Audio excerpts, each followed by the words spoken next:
The winter sun was sinking behind the jagged skyline of Salt Lake City, casting a cold orange haze across the suburban sprawl. On a forgotten side street, tucked between two crumbling apartment buildings, stood a structure that didn't seem to belong.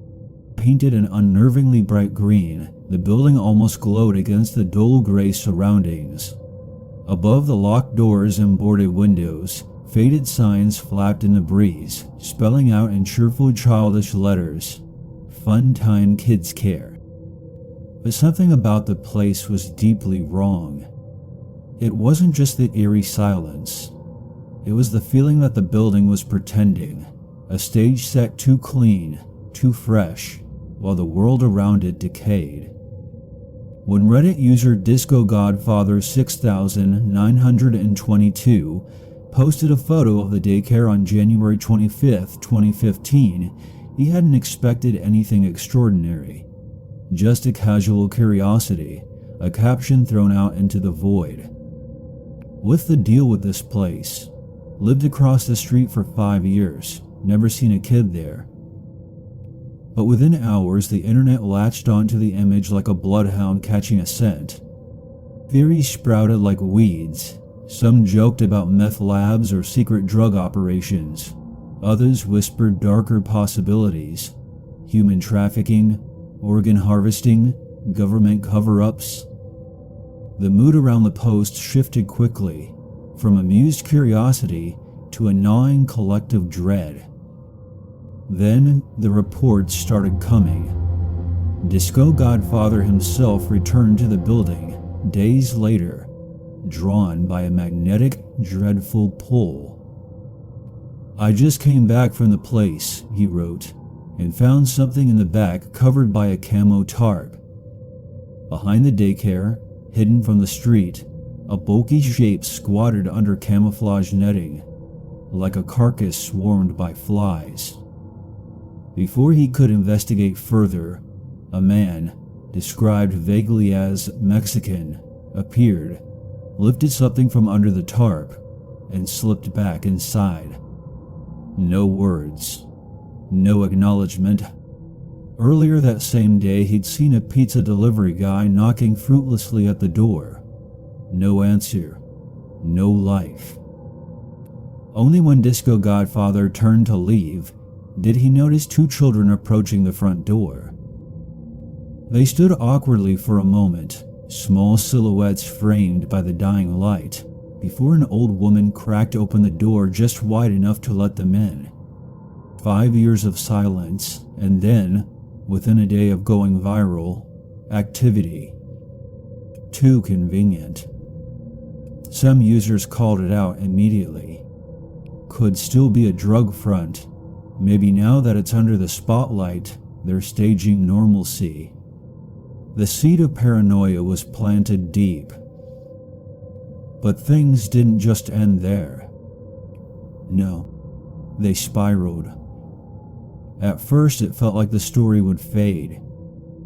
A Godfather even edited his post, sheepishly admitting the object under the tarp was nothing more than a picnic table. Relief, briefly, a collective exhale from the crowd. Maybe it was all just a fever dream of an internet bored to madness. But then came the warnings. Short, brutal comments appeared under the thread. Delete your post and comments, and stop making questions. First and last warning, we know who you are. Threats. Real threats. Delivered not in jest, but with the flat, cold precision of people who didn't joke.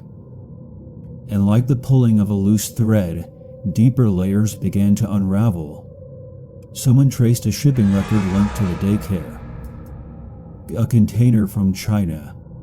The manifest listed 1,100 kilograms of plastic jewelry and 825 kilograms of football and soccer balls.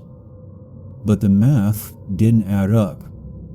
Cheap plastic trinkets don't weigh 6 metric tons. Theories exploded like wildfire. Organ smuggling, human trafficking, government experiments hidden in plain sight. It didn't help when a Redditor named Deathship entered the fray, a self-proclaimed former Air Force linguist who claimed connections to Area 51. His cryptic message was simple: stop looking into it. Coming from a man with alleged military clearance, it sounded less like advice and more like a final warning. The thread descended into chaos. Use your beg Discogoid father to be careful. Others swore they spotted dark SUVs circling the block and grainy security footage. The mood wasn't playful anymore. It was raw fear. In the end, the truth was far less cinematic, but somehow no less sad. Funtime Kids Care was real. It was, and always had been, an actual daycare, one specializing in protecting at-risk children whose families were deemed dangerous. The boarded windows, the curtains, the secrecy, all measures to shield the children from the outside world, not hide crimes within. An old Redditor, claiming to have attended the daycare decades prior, described snowmen built lovingly on the playground during winter. Paintings by children hung behind those boarded windows. What the world mistook for a nightmare was, ironically, a sanctuary. A crumbling, imperfect safe haven. The ominous threats? Most likely trolls, drunk on the adrenaline of an escalating conspiracy, eager to blur the line between reality and fiction. The owner, Richard Yocom, struggled to keep the daycare afloat after years of complaints and decaying standards. Eventually, he handed it off to his elderly mother, not out of malice, but because he had nowhere else to turn. Richard passed away quietly in 2023 at the age of 79. And Funtime Kids Care? It still stands, a decaying show dredged forever in rumors it never deserved. Now it lives on as an internet ghost story, an unsettling relic, a whisper in the cold Salt Lake wind.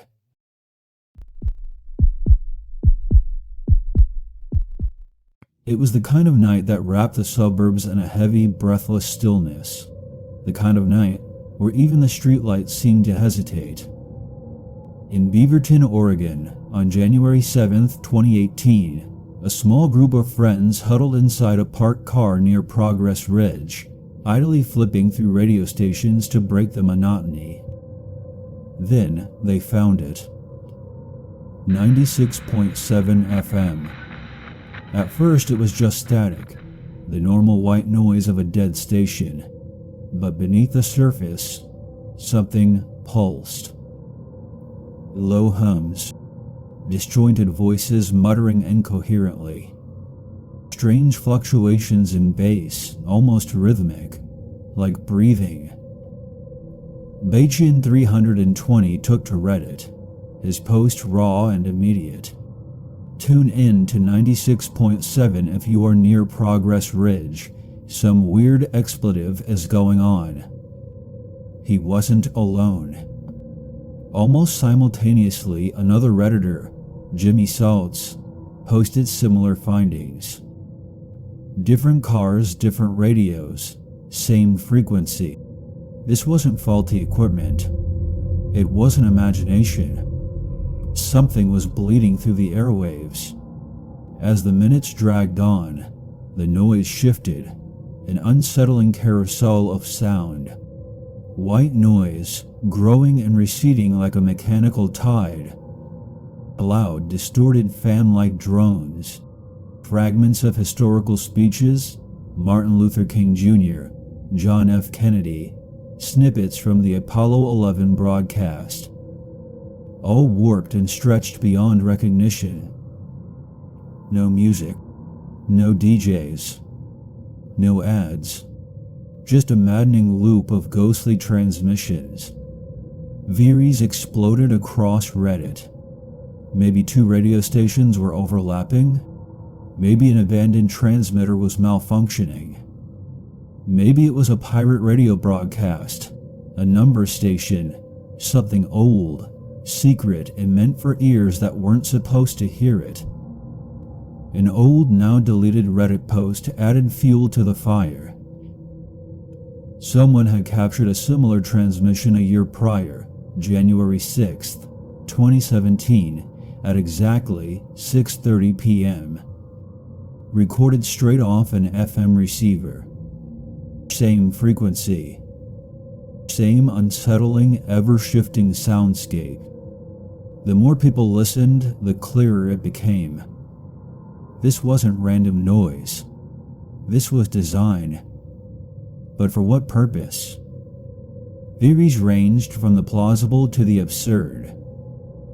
A rogue artist crafting an AR, a secret government experiment bleeding through local channels, a transmission meant for someone or something other than us. And through it all, the signal continued. Every night. For months. The deeper people dug, the stranger it became. They discovered that the 96.7 FM slot didn't have a listed active station in the area. Technically, it should have been dead air. Yet somehow every night, the ghost station came alive. The sounds evolved too, no longer just speeches and static. Some nights it became ambient horror, metallic screeches under droning white noise, echoing whispers in distorted English and Spanish, sounds of doors slamming, followed by deafening silence.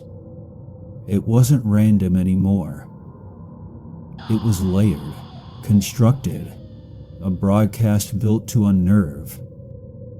Hope for an answer came when someone caught a faint, garbled signal buried within the chaos. KZYRY. Tracing that call sign led to a surprising discovery. It belonged to a local nonprofit organization, the Community Alliance of Tenants. They weren't a radio station. They were tenant advocates, fighting for renters' rights in Oregon. Confusion swept the subreddit. What would a tenant rights group want with a horror broadcast on an abandoned frequency? Accidental? Sabotage? Something worse? People reached out. Emails were sent. Phone calls made. But the Community Alliance denied everything. Flatly. Coldly. As if the very mention of it made them nervous. This silence sparked the final, most accepted theory. It was deliberate. A marketing trick. Broadcasting strange, unnerving noises during off-Mawax to draw attention to the frequency. Because in a saturated media landscape where 1,000 stations fight to be heard, nothing grabs attention like fear.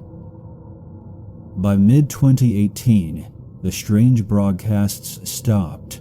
Silence returned to 96.7 FM. Eventually, a generic rap station replaced the signal. Loud, normal, forgettable.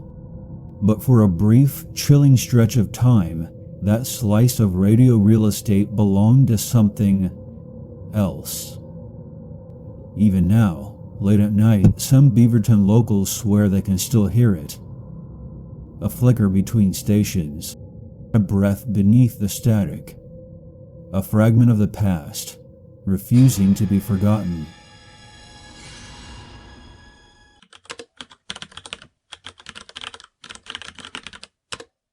The memory flickered like an old damaged VHS tape, blurry around the edges, fragments slipping between dreams and waking thought.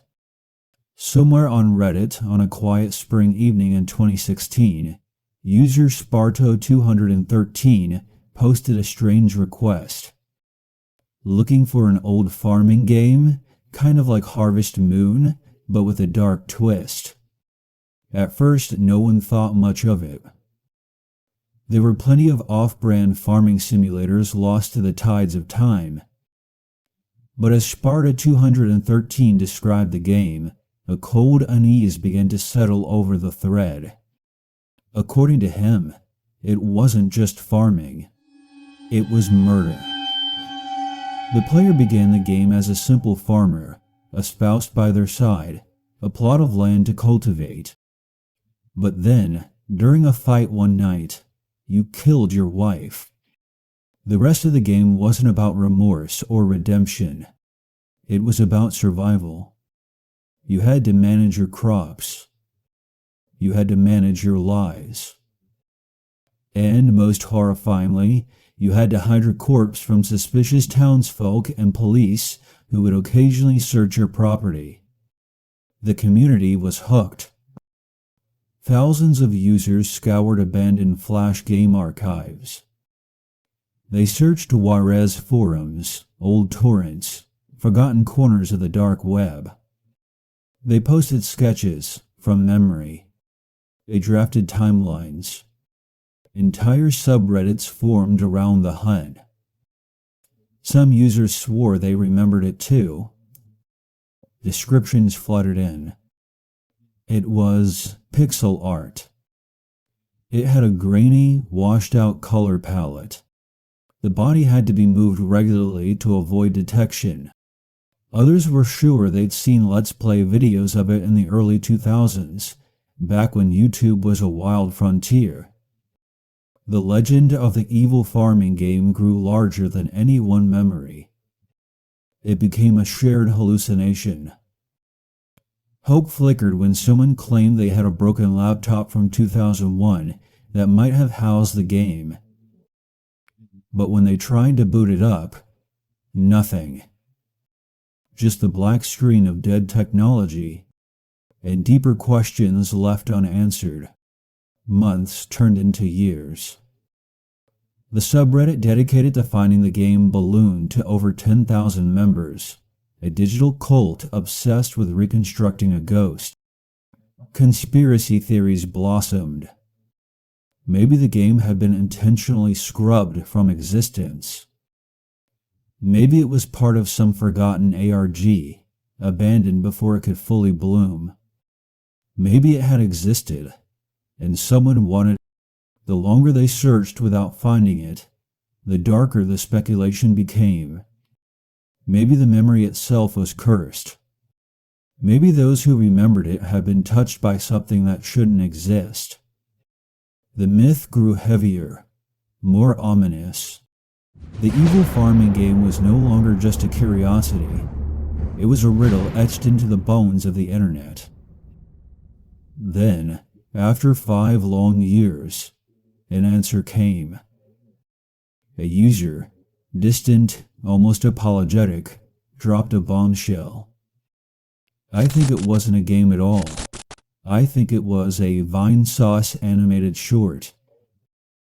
He linked an ancient YouTube video from the early 2010s, a Vine Sauce Joel animation. In it, Joel jokingly described a twisted version of Harvest Moon where you murdered your wife and tried to cover it up. Shot for shot. Memory for memory. Exactly the story Sparta 213 had posted years earlier. A collective gasp echoed across the subreddit, and Sparta 213 himself, the originator of the hunt, confirmed it. Yeah, I used to fall asleep to Joel's streams all the time. I must have dreamed it into a full game. The revelation hit like a slow, cruel wave. All those years of searching. All the desperate late-night hunts through dead torrents and broken archives. All the passion and paranoia, built not around a lost masterpiece, but around a half-remembered joke. A dream stitched together from tired memories and the eerie persistence of the human mind. In the end, the evil farming game never existed. But somehow the feeling it created, that shiver of unease, that morbid curiosity, remained utterly, hauntingly real. A phantom game, born in sleep, living on forever in the restless, unsatisfied corners of the internet.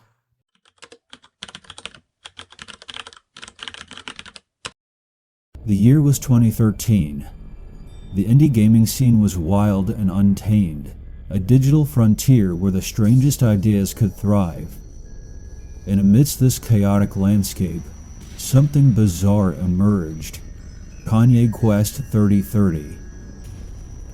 A free-to-play RPG that sounded more like a joke than an actual game. You played as Kanye West, inexplicably sucked into a wormhole and spat out into the dystopian future of the year 3030. A world where clones of famous rappers like Tupac, Eminem, and Jay-Z roamed the streets. Where the United States was ruled by a tyrannical clone of rapper Lil B, self-declared as a god. On the surface, it was hilarious. Absurd. A satirical love letter to hip-hop and retro RPGs alike. Kanye Quest exploded in popularity. YouTubers like VODemonkey praised it. Forums buzzed with inside jokes and screenshots. But like so many strange, beautiful things on the internet, it faded almost as quickly as it had risen. For a while, it was just another oddity gathering dust in the archives. Until 2 years later, when someone dug deeper. On January 28, 2015, a past-in post appeared from an anonymous user. The title? Kanye Quest, a front for Ascensionism.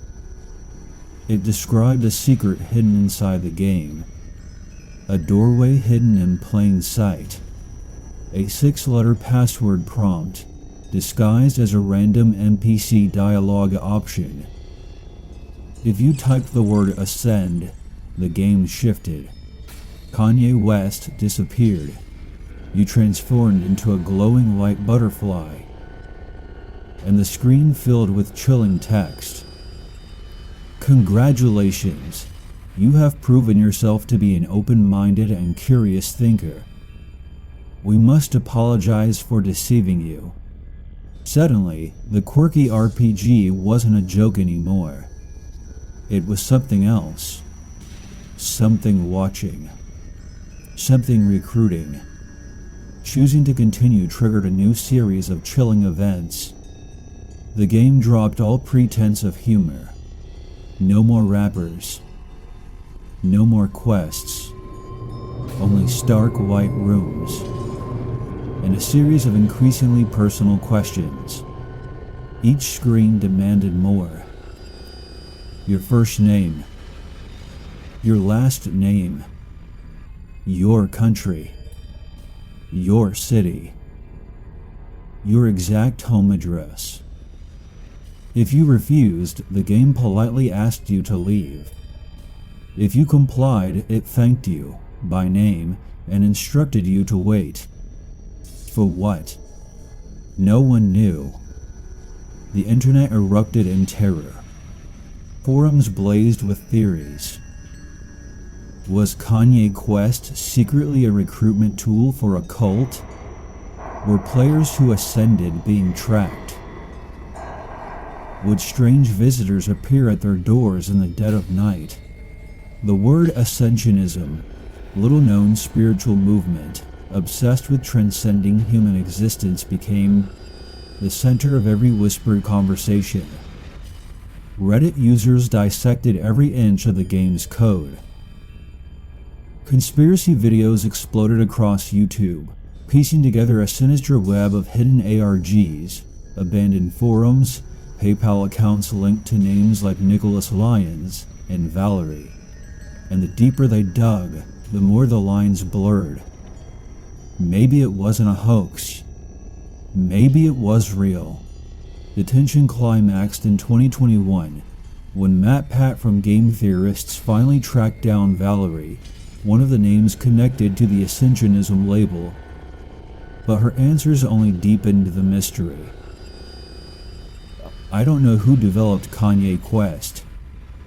I just told people online they could use my music freely. Maybe they used my ideas, maybe not.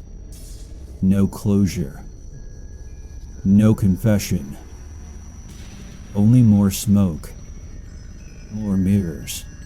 Finally, in 2023, the YouTube series Finding Jesus cracked the case wide open. They uncovered the true creator, a young musician and artist named Clara Hope. Kanye Quest wasn't a cult recruitment tool. It wasn't an elaborate trap. It was her high school graduation project, a passion project gone wildly, terrifyingly viral. The Ascensionism sequences?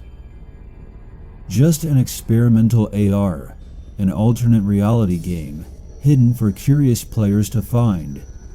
A simple puzzle. Nothing more. The personal information?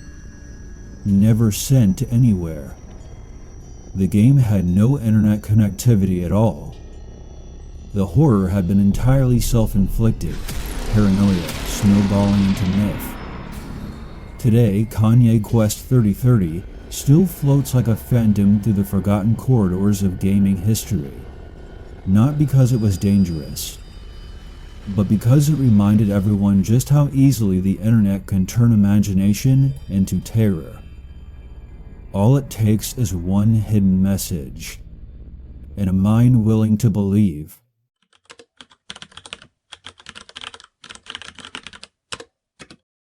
September 8th, 2010. A simple day on the r/gaming subreddit.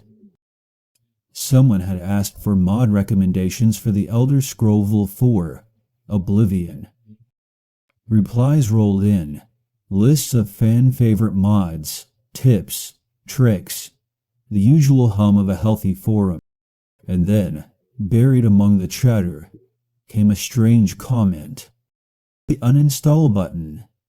The game is great and all that, but God, it is hard to fully remove all the junk it leaves behind on your system. It was odd. Disjointed. A little off-topic but harmless enough. Someone replied with a confused "what?" And that's when the spiral began. The commenter U/YA video game returned. But this time, his words were even more fragmented. The uninstall button, the game is great, Ubisoft goes Steamworks bye-bye, always on DRM. But you off to go work, always on work D. Sentences collided. Thoughts bled into each other like a fever dream. Sense slipped through the cracks. And then, the flood. Comment after comment. Thousands of them. Each stranger than the last. Free Peter Pan-Gyphon, Reaper Fawcett goes, Steamworks bye-bye. Wild formatting, bold, italics, all caps, camel case. Bizarre, unsettling links to cryptic images. One photo showed a white surface, perhaps a table or wall, scrolled over and over again with the same phrase. Ubisoft goes Steamworks bye-bye. At first, Redditors laughed. They joked about glitching NPCs, corrupted AI, rogue spam bots. But the laughter soon died. Because it didn't stop. U/YA video games posted nearly 4,000 comments like this, flooding the subreddit with broken thoughts and digital screams. And just as quickly as he had arrived, he vanished, his account deleted without warning, leaving behind only questions, and a lingering, nauseating sense that something terrible had been witnessed. For years, the mystery festered. Speculations clawed at every corner of Reddit. Was it an R gone wrong? A rogue AI experiment leaking into the public net? A deeply elaborate troll laughing somewhere behind the screen? Nobody had answers. Only fragments. Only the hollow echo of his bizarre digital breakdown. Then, in a quiet, determined effort, a Reddit user named SoLegitHS decided to dig deeper. Painstakingly, he sifted through every post, every comment left behind by EA video games. Patterns emerged. The same strange, broken language appeared elsewhere, tied to other accounts. No substance here. Final record. Not sure how big you are. And it was through not sure how big you are that the true story finally surfaced. This wasn't a troll. It wasn't a game. It wasn't fiction. It was pain. Raw, unfiltered, desperate pain. Through scattered, vulnerable posts, Ya Video Games had quietly chronicled a life collapsing under the weight of chronic illness. The kind of agony that gnaws away not just at the body, but the mind. Constant, unrelenting physical suffering. The erosion of mental stability from heavy medications. The unbearable loneliness of living trapped inside a broken shell. The endless comments, the broken syntax, the haunting repetition. They weren't spam. They were a man screaming into the void. A mind fraying at the edges, trying desperately to stay afloat, failing. Sometime in early 2015, faced with a body and mind that would no longer obey him, he made his final choice. He ended his own story, without drama, without farewell. Just a quiet deletion, both of his account and eventually himself. Today, the name U/Y Video Games lingers in Reddit's darker folklore. Often misunderstood, often forgotten. But behind the strange phrases, the garbled madness, there was never a mystery. Only a human being. Only a life unraveled too soon. Sometimes the real horror isn't hidden conspiracies or secret cults. It's the tragedies we almost never see, until it's far too late.